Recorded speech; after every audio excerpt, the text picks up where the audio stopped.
You're listening to Musicians and Beyond with Lahorn and Sarabian. And there's so many things when it comes to marijuana and CBD, along with some of the other stuff I'm doing. Mainly the marijuana and CBD is interesting because it's the two fastest growing industries right now in the country. Very topical. Sure is.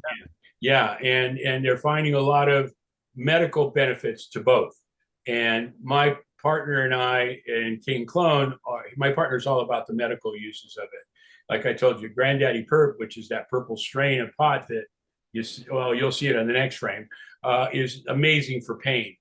And I've got major hip pain from car crashes that I had when I was in 20s and 30s. And man, I just smoke a little of that and I'm good. The pain just goes away. It's weird. It's the weirdest thing. And I was having a lot of problems with pain, and I was always a consumer since college. But I had a friend come to me. It was probably 11 years ago, and said, you really should try this Granddaddy Purp. It's a purple strain of pot, and it's great for pain.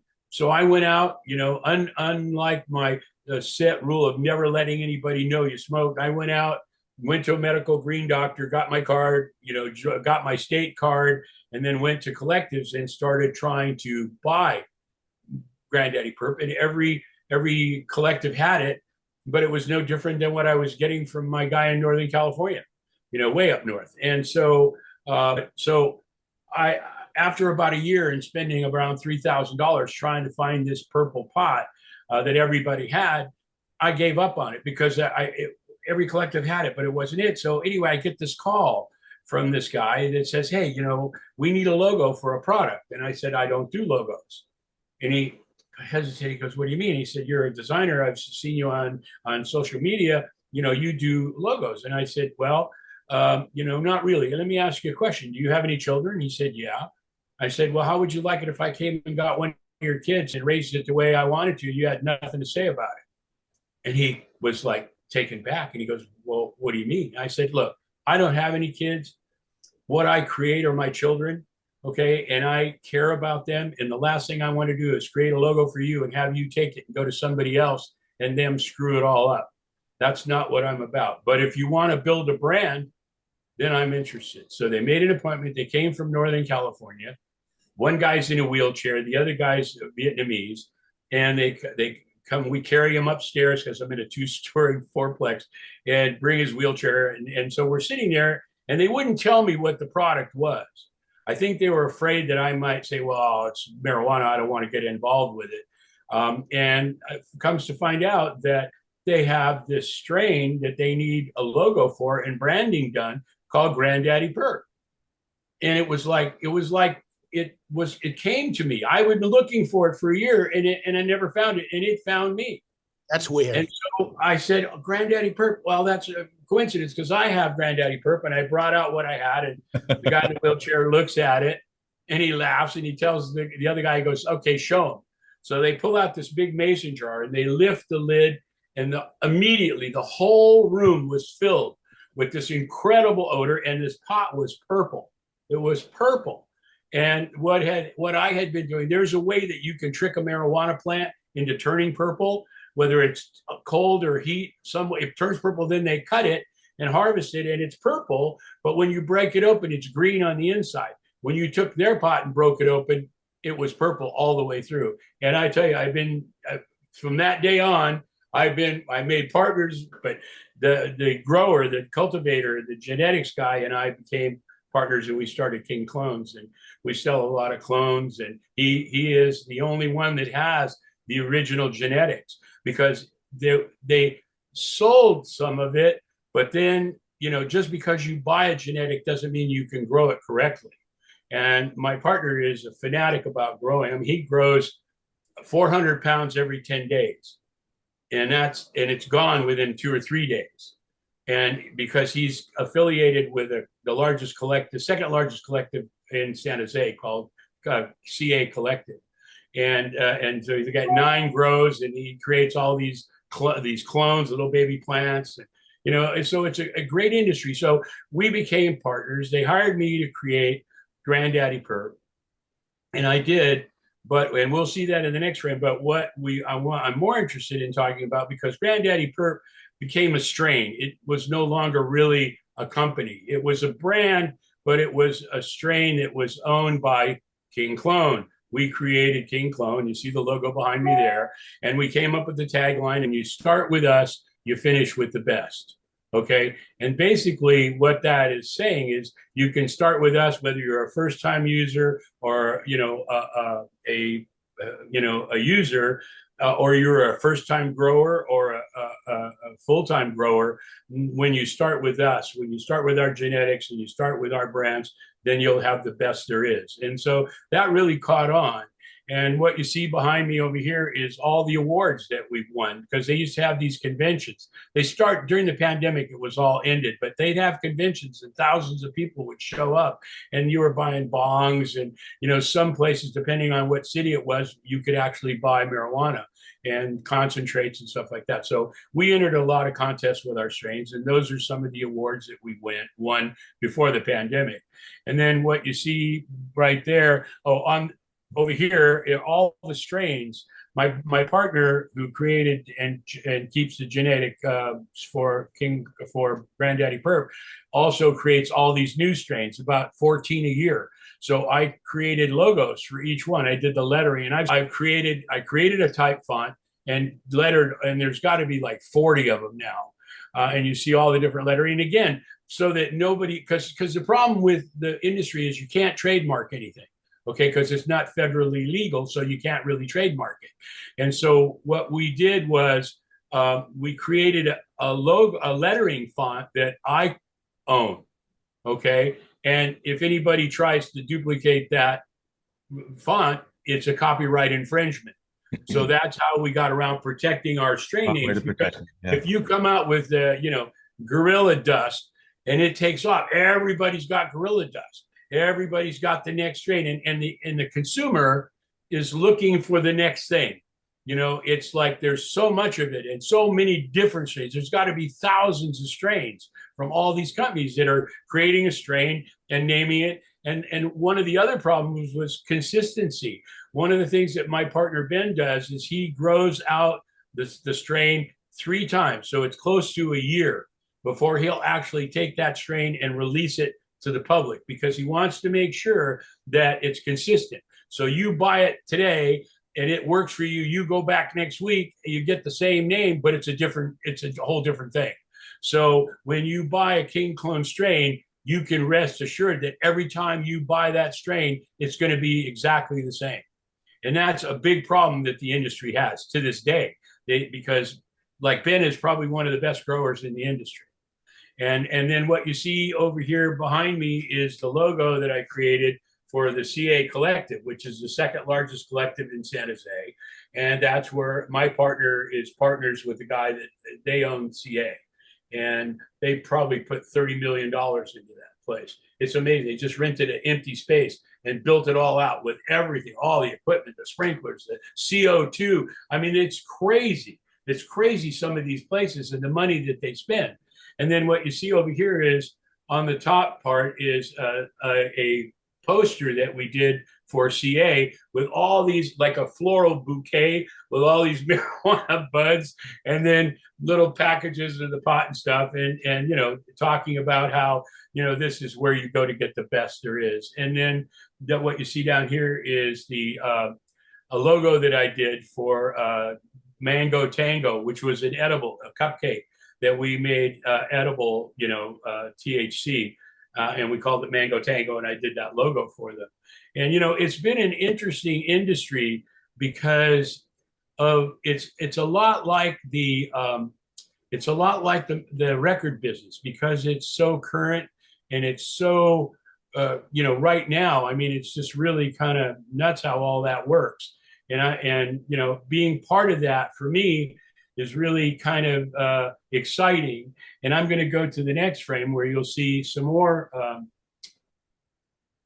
things. So what you see here is the Granddaddy Purp. And I mean, it's a beautiful, when it's growing, it's beautiful. It's purple and green and orange. I mean, it's an unbelievable strain. And then what we have over here is I created some different logos. This strain is called Medusa. So that's an ounce of Medusa that I created, this Medusa logo with all the snakes and stuff on it. And then down here, Love Cannabis. This is a strain because we found out that a lot of women are buying marijuana along with men. So we created a more of an easy kind of feminine kind of thing called Love Cannabis, and it created that logo for that. What you see over here is some of the genetics. When you see this blown up, I mean, you'll see here's our clones and all the genetics and stuff and the awards that we've won. And like I said, he comes out with about 14 new strains every year. Then this is the logo that we created for the genetics, the King Clone logo there. You guys have a good product, but the marketing for it is incredible too. Oh yeah, and again, there was so much stuff. I've been working with King Clone for 11 years, and we've done ad campaigns, we've done logos, we've done branding. You know, Green Science is another entity. Pinzar Science is another one. All these different companies that are all kind of under the umbrella of King Clone. Yeah. And yeah, I mean, it's been a great ride for the last 11 years, and it keeps me current. You know, records kept me current back then. This is like a second stage of your career. Yeah. This is really it truly is. I kind of describe my career as like a 3-stage rocket. You know, the first one was records and some corporate that really helped get that up off the ground. And then the first stage is disengage, and now it's the second stage. And you're right, Mark, this is really a new horizon, a new way of me taking what I do and applying it to a product that's really, you know, hot in everybody's minds, and taking the knowledge that I got in the, 40 years of doing work for corporate America and learning the disruptive way I did album covers and carried it through corporate America. And now I'm taking that same disruption and using it in this industry. And no pun intended when you said it's on everyone's mind. Yeah, it is. It's in everybody's head, that's for sure, But yeah, and it is. I mean, it's a really, I use it mainly to self-medicate. I mean, it's really not, for me, it's not about the high, it's getting the pain to go away without taking drugs. I mean, it sounds funny, but even pharmaceutical, I won't take pills. I don't drink. I stay away from that stuff, but this really helps me, and I don't need all the other stuff. I don't need to get strung out on pharmaceutical pills, and I mean, that ends up one way, it never ends up right. So I think we all know somebody where the medicinal purposes of marijuana has been for cancer patients, for others that are the pain is real and it's debilitating. And this is one way that we've seen people get through that and up out with it. Well, so, I mean, I don't get me wrong. I like the high too, it's a great buzz, but for me, the buzz is good because I work. I've been able to take that high and direct it to what I'm working on and do some really great stuff.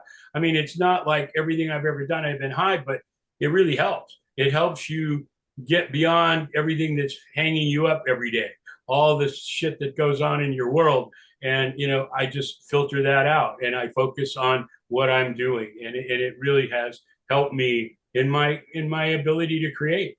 And I don't mean to endorse that for everybody. I'm sure people, I've been with people that smoke a joint and freak out. I mean, I've had people not even feel it. I mean, so it's a very strange thing, and it's very personal, and I like it for that. And so that carried over to now the CBD world.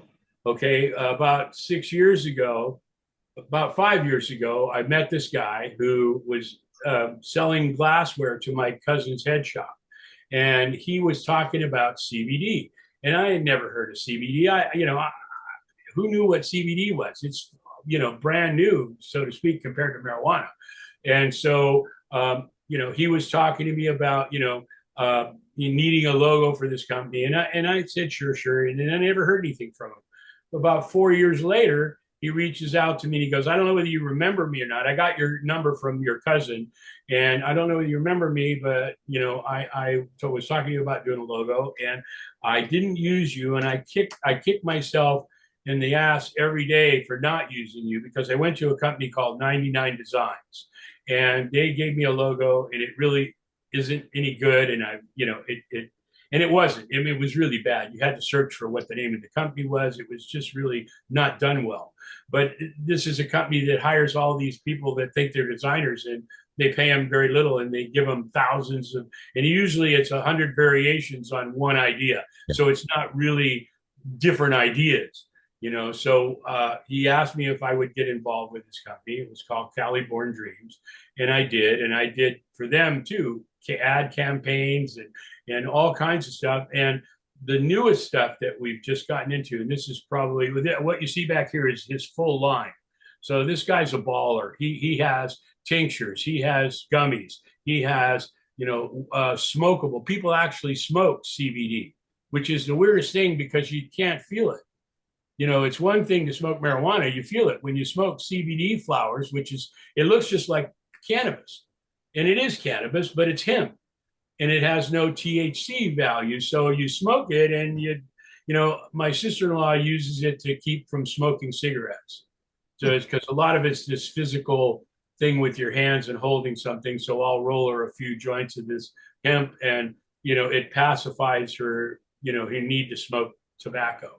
So, and I imagine other people do that too, but a lot of people use it for pain. A lot of people use it for building up your immune system. Mm-hmm. It supposedly has all these benefits. And this guy, unlike most people in the CBD industry, has a heart surgeon, a very well-known heart surgeon that works with him, who is a total believer in CBD.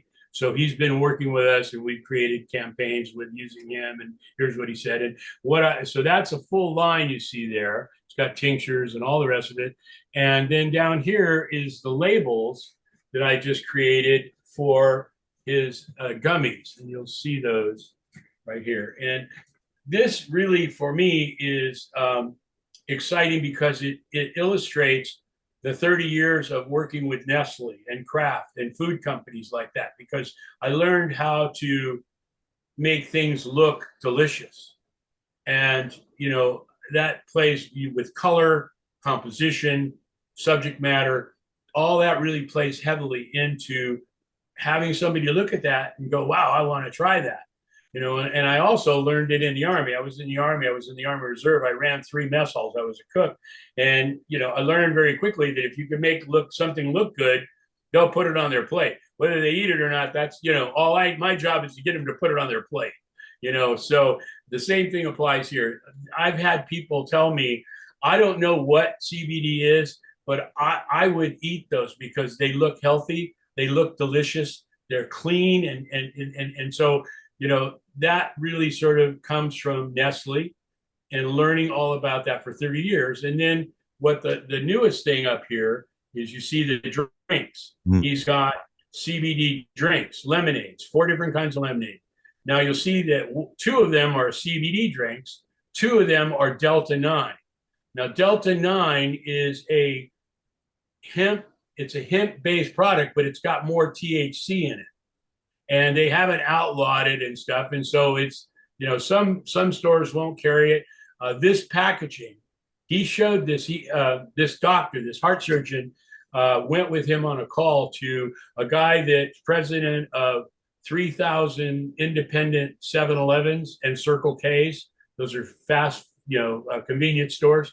And they were so blown away by the packaging that we did on those labels that they've taken not only the drinks, but a lot of his lines. And he's going to be in all these 7-Elevens and Circle K stores with his product. Ernie, what's the name of the brand again? Cali Born Dreams. Cali Born Dreams. Cali Born Dreams. Yeah, they've got a website. We've done a lot of work for him over the last, like I said, 4 or 5 years, and he's been really, really happy because he was going nowhere, and he was spending all this money trying to promote it, but it was really bad. It was like taking something that was bad and spending a lot of money to promote it, and people just don't want it. So turning it around, it's the same product, the quality product, but the branding is different, so much so that people are buying it. His stuff is flying off the shelves. And he's probably one of the best known, at least in California. And the cool thing about CBD, unlike THC, is you can ship it anywhere in the country. You know, there's no real regulations against going across state lines and stuff like that with CBD. Yeah. So he's been able to expand the brand, you know, with the stuff that we're doing for him. And then So, what you see, oh, go ahead. I'm sorry. No, that's right. Ernie, so because the logos are so good and inviting, have you ever had a negative implication on it because it, might On this brand or on anything that I've done? or anything because, it's so vibrant and pretty and whatever, it might attract children. Do you ever have someone say, Oh, well, no, there you have to be 21 Yeah. to buy these products, just like THC. Kid can't go into a collective and buy pot. You got to be 21. And, after that, I mean, where's the liability? I mean, it's up to the parents, it's up to the adults in the room to make sure that it doesn't. It's just like any other, soap detergent with those pretty little things that dissolve and they're beautiful with all the different colors and kids are commenting. Yep. Yeah, they look like candy. Yeah. So, I've had, I mean, nobody bats 1,000, I mean, I've learned that, and I can't get upset if I strike out every once in a while. And I have, I mean, I've never really gone without having some issue with somebody. I mean, and like Flip Skateboards was one. It's a very popular skateboard company, and they hired me to do a logo. And the biggest mistake I made there was I did this beautiful logo and I did it too quick. So they said to themselves, anybody that can just do that quick can't be that good. So they put me through all these gyrations. I mean, it was one of the worst clients. Them and Studio Instrument Rentals, which is I mean, they're from end to end of the country with rental facilities and instruments for musicians and rehearsal studios. And they were just clients from hell, it was probably quick because you have 50 years experience under your belt. Yeah, well, and that's true. When I mean, and I'm very fair at price, but some people go, well, God, that's a lot. Well, you're getting something that's got 54 years of experience. I'm not just, some young kid that doesn't know anything and I'm going to do something and it's pretty and it's got color in it, but is it sell the product? That's really what it's all about. And it was all about that in the record business too. If I could create an album cover that would make people pick it up in a record store out of an ocean of covers, that would be pretty amazing. And now I've been able to do that. I've been able to draw from the equity that I've built in my career to create each and every new thing that I do. And I try and apply it that way. And that's really come to fruition because now I have the ability to say no, and I can turn down clients, which I do. I probably turn down more than I take. Because maybe there's not enough budget in it. I get a lot of people on Facebook wanting, we've got this band and we need a logo and we got $250, and I'm like, God, I'd really love to do it, but I just can't. That time that it would take me to do that, because I can't just go boom and there it is. I've got to really get into it. That time is better spent with my life. I want to enjoy life. I'm 78, I mean, it goes so fast, and the one thing that I've really been able to I've come to the realization that I do it my way. It's like the Frank Sinatra song. He did it his way. I do it my way. And either you like it or you don't. And it won't upset me if you say no, and it shouldn't upset you if I say no. It's just how it is. I mean, and I guess getting to an age where you realize that there's more years behind you than there are going to be in front of you. And that's really something that is hard to accept. It really is. I mean, getting older, I mean, I feel like I'm pulling back on the reins and my heels are dug into the ground and it's dragging me toward the grave, I mean, and I just try and it seems like sometimes the more I resist, the faster it goes, I mean, so now you just let it go. I've been able to enjoy life. I've been able to put my personal life in front of my business life, and that's good. Ernie, here's a question for you. And you just mentioned you've been asked to do certain things. And so what's the oddest thing that you've been asked to design something for and chose to, and the oddest thing that you were asked to and said, oh no, I'm not touching that? Well, that's funny because I guess one of the oddest things, there's a couple. Well, one of them is the RTD buses that we did that looked like big submarines. Now, I mean, they gave me 13 buses, painted them gray, And we had to build turrets with flags and paint seaweed and water and fish and everything on 13 buses. And those were used to go, during the summertime, to go to the beaches for young kids. We took out the back 10 rows. You could take your surfboards, you could take your, your bikes, you could take your pets. Clarion car stereo was one of our clients. So every bus was equipped with Clarion car stereo, so we really, that was probably one of the oddest things. That and Honeywell, actually Rockwell International hired me to do a Navy League show, which is a trade show where people go to buy rockets and missiles and tanks and stuff. It's called the Navy League show. And it's the kind of show where groups of people go with armed guards through the show. Okay. And it's real high security stuff, and countries go there to buy stuff.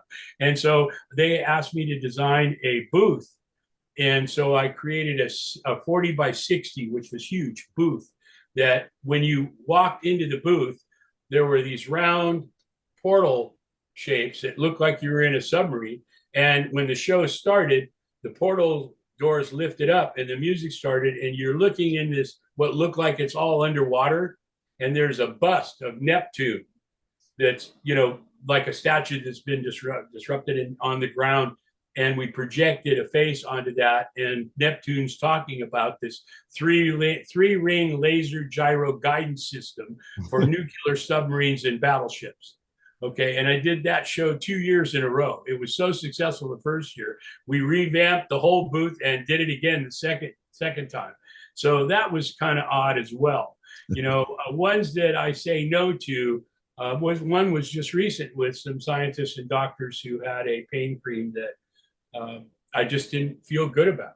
I love the product. I think it's got a lot of issues. It's, there's an educational piece that has to go in front of it. It's because it's a new technology, and so there's an educational piece along with finding a name that isn't already taken. And there's millions of pain relief salves and topicals and drugs and whatever. So there's a major competition. And then part of that educational piece is how do they convince me, who's using a spray that I buy at Walgreens for $7.99 that works, to stop using that and buy their jar for $50. So it has to be pretty compelling. And I was very into it until I met the two young guys that were going to head it up. One was a business guy, the other guy was a social media guy. And I guess, we've talked offline about this before. Well, yeah, when things are said, little antennae go up, and you just, they were really pumping me to see what I would give them for free, and I wasn't about to do that, and I didn't trust them. And then when I told the main guys that were running it, I said, look, they're coming to you with whatever they come up with. Why don't the three of us work together, give it to them, and then let them come back to us with what they're going to do with it. And the one guy liked it. The other guy goes, well, why is that? I said, because I don't trust these guys. They're misleading. They tried to mislead me. I don't trust them. And he said, well, I trust them completely. Turned out that one of them was his son. I didn't know that. So it was like, okay, wrong move on that one. It ain't going to get me very far with this guy. I'm not going to get any Christmas cards from him. That's for sure. That's right. I mean, after 54 years of being in the business, you know what those are. I can listen. You know what? I used to get suckered in a lot. Because I loved the product. I loved the assignment. It was great. It was all these things that we were going to do. And then after a while, you just, I've been down that road before. I know, where it's going to end. And I've actually told people, look, I got to be honest with you. This is going to not end up good. It may be good right now, but it ain't going to be good. And so why don't we just stop it now and be friends? No harm, no foul. You go your way, I go mine, and that's it. Why drag it on and end up? It's like marrying somebody that is going to be trouble, and you end up getting trouble just because you think you should get married. I don't. And after 53, 54 years of that, right away. I can spend 5 minutes with somebody and know whether they're real or not. It's natural instinct that comes from, the scar. I can show you the scars on my back from the ones that I agreed to do. And just, it gets to the point where you'll do whatever you have to do to get out of it. What do you need from me so that I can go my way and you could go yours? And I'm already deep in, okay? And they got me because they owe me. Oh, that sucks. And it's like, when you're dealing with creativity, this is what they want. They want the idea, okay? Without the idea, they got nothing. So they come to me for the idea, and either they'll rip me off, or they'll, one way or another, they'll get to me. And I'm just not gonna. I've done it any way that you could get me. I've been had, and sometimes more than once, because I want to believe. I want to believe in what I do, and I want to believe in the people that I work with. And if I can't do that, I don't want to do it. That was part 9 with Lawhorn and Sarabian, exploring Under the Covers with album cover designer Ernie Cefalu. We hope you'll join us for part 10, the final part in our series where we take you under the covers. We hope you enjoyed the show.